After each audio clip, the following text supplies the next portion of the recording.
Hi friends, grammar rules, grammarல sentence form பண்றது, rules படிச்சு அதுபடி sentence form பண்ணது அதெல்லாம் கேட்டாலே எனக்கு வந்து தலை சுத்துது. கிராமர் இல்லாம இங்கிலீஷ் பேசுறதுக்கு ஏதாவது வழி இருக்கா? இந்த மாதிரி நினைக்கிறீங்களா? அப்ப இந்த வீடியோ வந்து கண்டிப்பா உங்களுக்கு தான். இந்த வீடியோல நான் உங்களுக்கு ஒரு 6 இம்பார்ட்டன்டான டிப்ஸ் சொல்லி தர போறேன். இந்த டிப்ஸை நான் எக்ஸ்பிளைன் பண்ணும்போதே உங்களுக்கு இங்கிலீஷ் கிராமர் இல்லாம பேச முடியும் அப்படின்ற கான்ஃபிடென்ட் கண்டிப்பா உங்களுக்கு வந்துடும். இப்பதான் நம்ம சேனல் ஃபர்ஸ்ட் டைம் பாக்குறீங்கன்னா சப்ஸ்கிரைப் பண்ணிட்டு வீடியோக்கு ஒரு லைக் பண்ணிடுங்க. இப்ப வாங்க நம்ம 6 டிப்ஸ்க்குள்ள போயிடலாம். ஃபர்ஸ்ட் டிப் என்னன்னா, ஃபர்ஸ்ட் ரெடிமேட் சென்டென்சஸ். ரெடிமேடா இருக்கிற சென்டென்ஸ், அதாவது ஃபார் எக்ஸாம்பிள் பாருங்களேன், ஐ லைக் அப்படின்றது ஐ வாண்ட் அப்படின்றது. இதுல நீங்க என்னென்ன சென்டென்ஸ் ஃபார்ம் பண்ணலாம் சொல்லுங்க பாப்போம். I like coffee, I like tea, I like that movie. இந்த மாதிரி இந்த ரெண்டு வேர்டை வச்சு நம்மளால நிறைய சென்டென்ஸ் நம்மளால ஃப்ரேம் பண்ண முடியும். அதே மாதிரி I want to go there, I want to go to beach, I want to drink coffee, I want to eat. இந்த மாதிரி சில ரெடிமேடான சென்டென்ஸ் எல்லாமே நம்மளுக்கு தெரியும். கரெக்டா? அந்த மாதிரி சென்டென்சஸை டெய்லி நீங்க பேசி பேசி பழகுங்க. இதுக்கு உங்களுக்கு கிராமர் ரூல்ஸ் தேவையில்ல, எதுவுமே தேவையில்ல. ஆல்ரெடி இருக்கிற சென்டென்ஸை நீங்க பேசி ட்ரை பண்ண போறீங்க, அவ்வளவுதான். ஒரு 2 வார்த்தை எடுத்துக்கோங்க. இதுல எந்தெந்த மாதிரியான சென்டென்சஸ் எல்லாம் நான் போட முடியும், லைட்டா திங்க் பண்ணுங்க, அப்படியே சென்டென்ஸ் ஃபார்ம் பண்ணுங்க, டெய்லி பேசி பிராக்டிஸ் பண்ணுங்க. ஓகேவா? Next, don't translate word by word. For example, நான் தூங்க போறேன் அப்படின்னு ஒரு சென்டென்ஸ் இருக்கு, ஒரு வாக்கியம் இருக்குன்னு வச்சுக்கோங்க. இதை நான் இங்கிலீஷ்ல இப்போ டிரான்ஸ்லேட் பண்றேன். ஃபர்ஸ்ட், நான் அப்படின்னா என்னது? ஐ. தூங்குறதுக்கு இங்கிலீஷ்ல என்ன? ஸ்லீப். போறேன் அப்படின்றதுக்கு இங்கிலீஷ்ல என்ன? கோயிங். இது அப்படியே படிங்க பார்ப்போம். I sleep going. இது ஒரு இங்கிலீஷ், ஒரு கரெக்டான இங்கிலீஷ் சென்டென்ஸா? கண்டிப்பா கிடையாது. அப்போ நம்ம வேர்ட் பை வேர்டா தமிழ்ல இருந்து இங்கிலீஷ்ல டிரான்ஸ்லேட் பண்றது கண்டிப்பா வந்து ஒரு தப்பான விஷயம். அப்போ நீங்க என்ன பண்ணணும்? நான் தூங்க போறேன், லைட்டா திங்க் பண்ணி பாருங்க. ஓகே, நான் தூங்க போறேன்னா அதுக்கு இங்கிலீஷ்ல என்ன? I am going to sleep. நான் சொல்றது புரியுதா? டிரான்ஸ்லேட் பண்ணாம நீங்களாவே இங்கிலீஷ்ல அந்த சென்டென்ஸை திங்க் பண்ணி, தப்பா இருந்தாலும் பரவாயில்ல, பேசுறதுக்கு ட்ரை பண்ணுங்க. கண்டிப்பா உங்களால சீக்கிரமா இங்கிலீஷ்ல பேச முடியும். ஓகேவா? நெக்ஸ்ட் பாருங்க, யூஸ் காமன் ஃப்ரேசஸ். காமன் ஃப்ரேசஸ்னா என்ன? brush your teeth, wake up at the morning, wake up at 7 o'clock in the morning அப்படின்னு சொல்றது. நெக்ஸ்ட் வந்து வாட் ஆர் யூ டூயிங், நீ என்ன பண்றேன்னு கேட்கறது, நீ எங்க போறேன்னு கேட்கறது. இந்த மாதிரி சில காமனான இங்கிலீஷ் ஃப்ரேசஸ் நம்ம எல்லாருக்குமே தெரியும். அந்த மாதிரி ஃப்ரேசஸ் ஒரு 100 இல்லை 200 ஃப்ரேசஸை நம்ம சேனல்லே நம்ம வீடியோ போடுறோம். அண்ட் ஆல்ரெடி சில வேர்ப்ஸ் அண்ட் இதெல்லாம் வச்சு நான் சென்டென்ஸ் போட்டிருக்கேன். ஸோ அந்த மாதிரி ஒரு 100 அல்லது 200 ஃப்ரேசஸை எடுத்து பேசி ப்ராக்டிஸ் பண்றதுக்கு ட்ரை பண்ணுங்க. ஓகேவா? ஸோ அந்த மாதிரி பண்ணும்போது உங்களுக்கு ஒரு கான்ஃபிடென்ட் லெவல் தானாவே வர ஆரம்பிக்கும். ஓகேவா? நெக்ஸ்ட், தங்கிலீஷ் யூஸ் பண்ணுங்க. தங்கிலீஷ்னா என்ன? ஃபார் எக்ஸாம்பிள், நான் என் ஃப்ரெண்டு கிட்ட சொல்றேன், இங்க வா அப்படின்னு சொல்லிட்டு நான் சொல்றேன். அப்படின்னு சொல்லிட்டு இங்க வா, லெட்ஸ் கோ தேர் அப்படின்னு சொல்றேன்.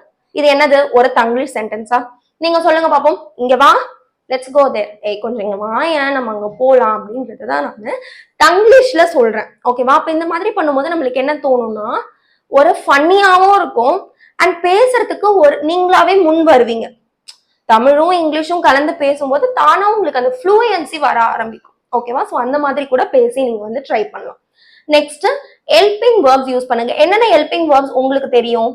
am, is, are, were, இது எல்லாமே வந்து ஹெல்பிங் வேர்ப்ஸ் தான். ஹெல்பிங் வேர்ப்ஸ் பத்தியும் நம்ம சேனல்ல வீடியோ போட்டிருக்கோம், என்ன போய் ஒரு தடவை செக் பண்ணி பாருங்க. சில இம்பார்ட்டன்டான சில ஹெல்பிங் வேர்ப்ஸ் எல்லாத்தையுமே வந்து கத்து வச்சுக்கோங்க, தெரிஞ்சு வச்சுக்கோங்க ஃபர்ஸ்ட். ஓகேவா? ஆம்னா என்ன? ஒரு ஹெல்பிங் வேர்பா. ஸோ அதை வச்சு நம்ம என்ன சென்டென்ஸ் ஃப்ரேம் பண்ணலாம்? I am going, I am sleeping. சிம்பிளா இருக்குல்ல? அதாவது ஒரு மெயின் வேர்ப் முன்னாடி நீங்க ஒரு ஹெல்பிங் வேர்ப் போடுறீங்க, அவ்வளவுதான், அந்த சென்டென்ஸ் கம்ப்ளீட் ஆயிடுச்சு. இதுக்கு நீங்க ஏதாவது கிராமர் ரூல்ஸ் தெரிஞ்சுக்கணுமா? தேவை கிடையாது.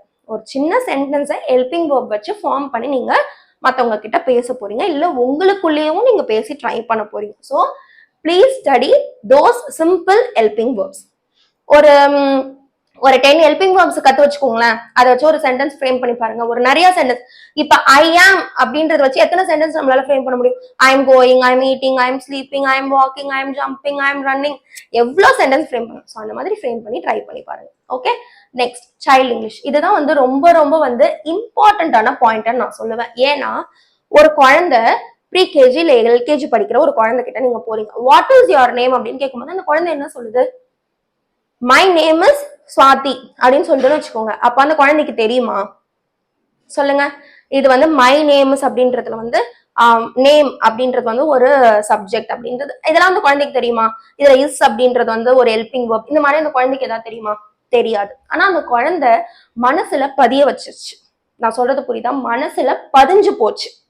வாட் இஸ் யுவர் நேம் அப்படின்னு கேட்டாங்கன்னா மை நேம் இஸ் அப்படின்ற அந்த வாக்கியம் அந்த குழந்தை மனசுல பதிஞ்சிருக்கு. அப்ப அந்த குழந்தை அவ்வளோ சின்சியராகவும் உன்னிப்பாவும் அதை கவனிச்சு கவனிச்சு பேசி பேசி பழகுது.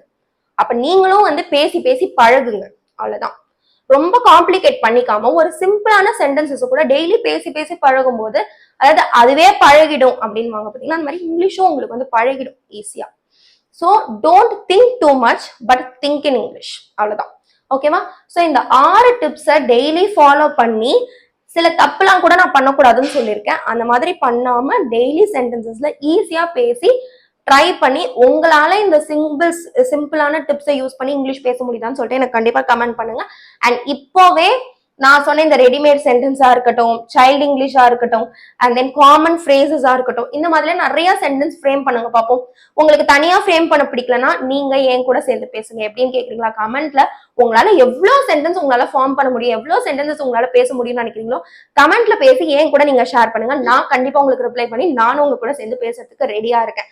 சப்போஸ் இல்ல நான் வந்து ஒரு காமனான ஃப்ரேஸ்னா வந்து வாட் ஆர் யூ டூயிங் அப்படின்ற கொஸ்டின் நான் வந்து கேட்கணும்னு நினைக்கிறேன் அப்படின்னா நீங்க கண்டிப்பா நீங்க வந்து என்கிட்ட அந்த கொஸ்டினை கேளுங்க.